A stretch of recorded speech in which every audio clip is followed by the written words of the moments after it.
नमस्कार दोस्तों, hello students, आप सबका स्वागत है संडे की मॉरल वैल्यू क्लास में।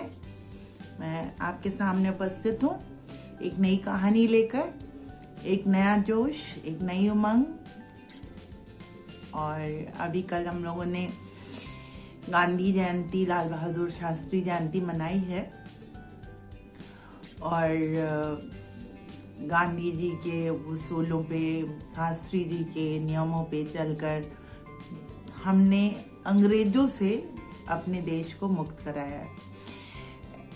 ऐसे देश के हम वासी हैं जहां संस्कारों की गंगा बहती है, जहां पर चमत्कार होते हैं और हम उन पर विश्वास करते हैं। क्यों? क्योंकि इस धरती के कण कण में ईश्वर निवास करते हैं। उस ईश्वर की असीम कृपा हम देख नहीं सकते, लेकिन महसूस जरूर कर सकते हैं। और वो असीम कृपा हम पर तब तक बनी रहती है जब तक हम अबोध रहते हैं। कहते हैं बालकपन में अबोधता ज्यादा होती है। ये सच है, बालकपन में अबोधता ज्यादा होती है, लेकिन ये अबोधता इस अबोधता को हमें अपने अंदर हमेशा के लिए बरकरार रखना चाहिए। ये अबोधता कभी नहीं अगर खत्म होगी आपके अंदर, कहीं ना कहीं वो अबोधता, वो बालकपन का इनोसेंस रहेगा, तो ईश्वर हमेशा आपके साथ रहेगा। आइए आज की कहानी शुरू करते हैं और ये कहानी भी कुछ इसी चीज पर आधारित है।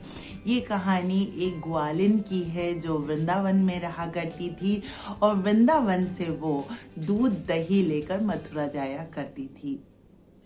माखन का नाम तो सुना ही होगा, कृष्ण कन्हैया का गांव, दोनों ही जगह उन्होंने अपनी रास लीलाएं रचाई थी।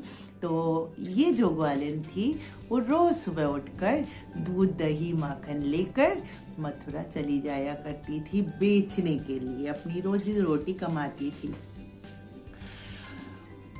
और एक दिन ऐसा हुआ कि इनके गांव में एक बहुत महान संत आए और वो सभी को कथा सुना रहे थे। तो इस ग्वालिन की भी इच्छा हुई कि लाओ मैं भी वो कथा सुनती हूँ कि क्या सुना रहे हैं वो संत जी, ऐसा क्या बता रहे हैं। तो संत जी प्रभु की महिमा बता रहे थे। ग्वालिन बैठ गई सुनने। संत जी ने बताया कि प्रभु की महिमा अपरंपार है। सिर्फ उनका नाम ले लेने से लोग भाव के तार हो जाते हैं। उस ईश्वर का नाम लेने मात्र से लोग भाव के पार उतर जाते हैं। तो इस ग्वालिन को ये बहुत अच्छा लगा कि सिर्फ नाम मात्र से, सिर्फ नाम लेने से, दर्शन नहीं, सिर्फ नाम अगर ईश्वर का हम सच्चे हृदय से ले लें तो हम कड़ी से कड़ी मुसीबत से पार आ सकते हैं। ये बात ग्वालिन के दिमाग में बहुत गूढ़ तरीके से, बहुत गहराई से बैठ गई। अब शाम हो चुकी थी, वो वहां से निकली और दूसरे दिन सुबह सुबह उसने अपना सब इकट्ठा किया, माखन दूध दही इकट्ठा किया और मथुरा की ओर चलने लगी। तो राह में यमुना जी पड़ी और उसके दिमाग में संत जी की वो बात याद आई। संत जी ने कहा था कि सिर्फ ईश्वर का नाम ले लेने मात्र से भव सागर पार हो सकते हैं। तो क्या मैं अगर ईश्वर का नाम लूं तो क्या मैं यमुना जी नहीं पार कर सकती?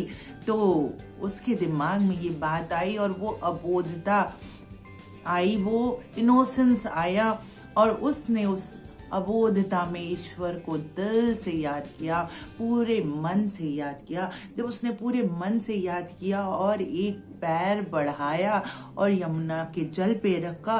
वो यमुना का जल जैसे पत्थर बन गया हो और वो आराम से उस पे चलती, प्रभु का नाम लेते हुए उस पे चलती चली गई और उसने यमुना पार कर ली। वो बहुत खुश हुई। अब उसका ये तो रोज का नियम हो चला था। वो इतनी खुश हो रही थी और संत महात्मा जी को इतना धन्यवाद दे रही थी कि कितने महान पुरुष हैं, कितनी अच्छी बात मुझे सिखाई।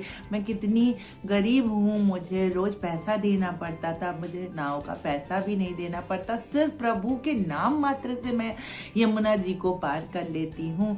और ऐसा सोचकर कि उनका मेरे ऊपर बहुत बड़ा उपकार है, तो मुझे उन्हें अपने घर बुलाना चाहिए, उनका आदर करना चाहिए, उनका सम्मान करना चाहिए, उन्हें भोजन कराना चाहिए। ऐसा सोचकर वह ग्वालिन उस संत के पास गई और संत से कहा कि हे गुरुदेव, आप मेरे घर आए और मेरे हाथों से बने हुए भोजन का भोग लगाएं, क्योंकि आपने जो मंत्र मुझे दिया है उसने मुझे बहुत लाभान्वित किया है। मेरा बहुत बहुत बहुत बड़े बड़े काम पूरे हो गए हैं, तो मैं चाहती हूँ कि मैं थोड़ी सेवा आपकी कर सकूँ। तो संत महात्मा ने उसका भाव देखा और वो तैयार हो गए उसके साथ आने को। वो इतनी अबोध थी कि उसने संत जी का हाथ पकड़ लिया और उनको खींचते हुए अपने घर की तरफ लेके चल पड़ी। अब जब वो यमुना के तट पे पहुंची तो संत महात्मा जी इधर उधर देखने लगे। तो उसने पूछा, महात्मा जी आप क्या देख रहे हैं? तो संत जी कहते हैं कि मैं तो नाव ढूंढ रहा हूँ कि कहाँ नाव है, हम लोग यमुना जी को पार कैसे करेंगे। वो मुस्कुराई और कहती है कि आपने मुझे ज्ञान दिया और आप ही पूछ रहे हैं कि यमुना जी को कैसे पार करेंगे। आप ही ने तो कहा था कि ईश्वर का नाम लेने मात्र से भव सागर से पार हो जाते हैं, और फिर ये तो यमुना जी हैं और हम लोग ऐसे ही पार कर लेंगे, हम लोग ईश्वर का नाम लेते लेते पार कर लेंगे। अब संत महात्मा जी के तो अंदर से कपकपी आने लगी, उनके तो जो हार्ट बीट थी वो बढ़ गई, धक धक धक धक अंदर से होने लगा कि ये कैसी बात कर रही है, सिर्फ नाम मात्र से कैसे होगा। तो अब वो कुछ कह तो सकते नहीं थे क्योंकि उन्हीं की वाणी थी, उन्होंने ही ये प्रवचन दिए थे। तो उन्होंने चालाकी चली और कहा ठीक है, पहले तुम पार करके दिखाओ, मैं तुम्हारे पीछे पीछे आता हूँ।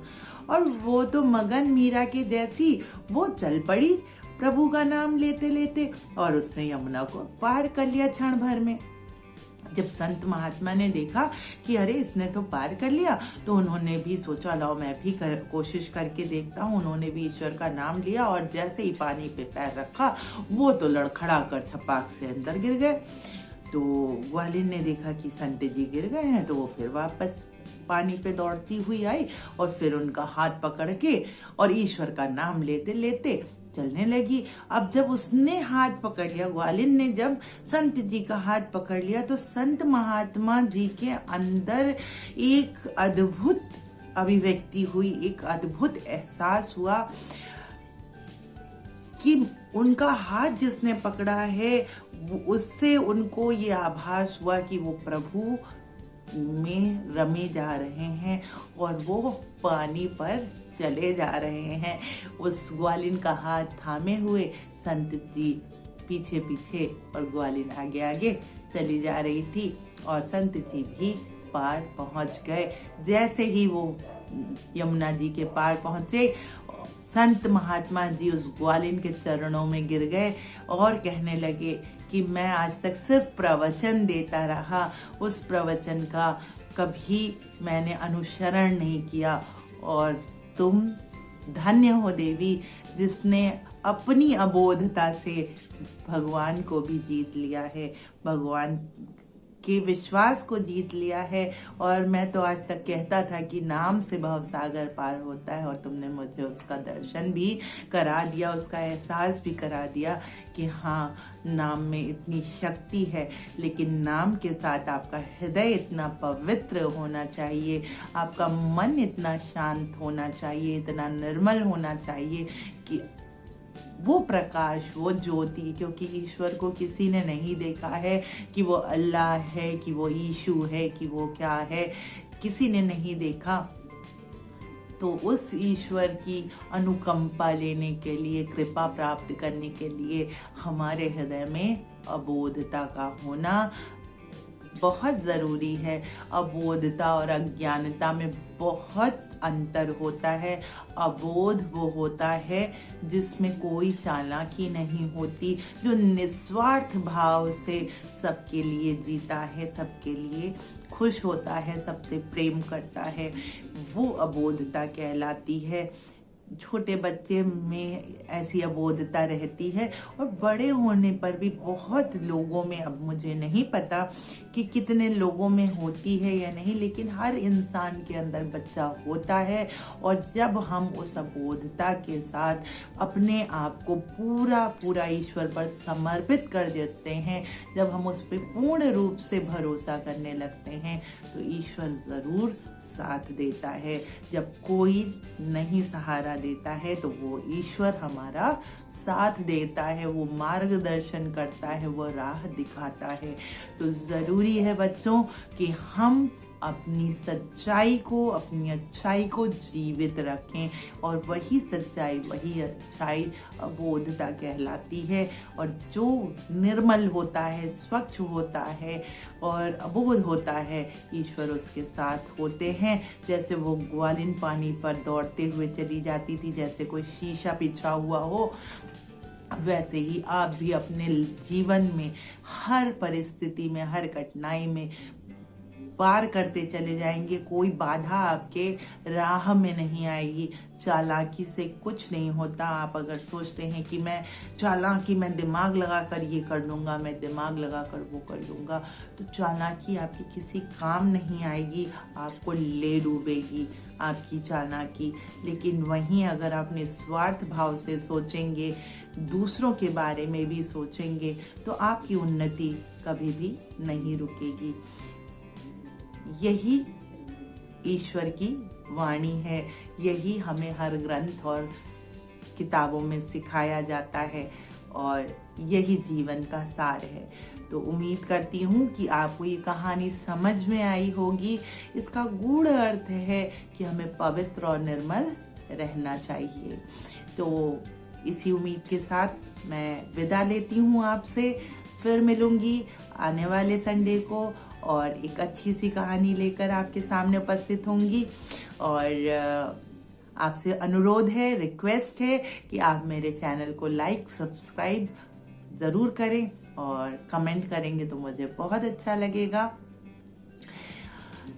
आप स्वस्थ रहें, अबोध रहें और मुस्कुराते रहें, दुनिया को सिखाते रहें और खुद भी सीखते रहें। धन्यवाद।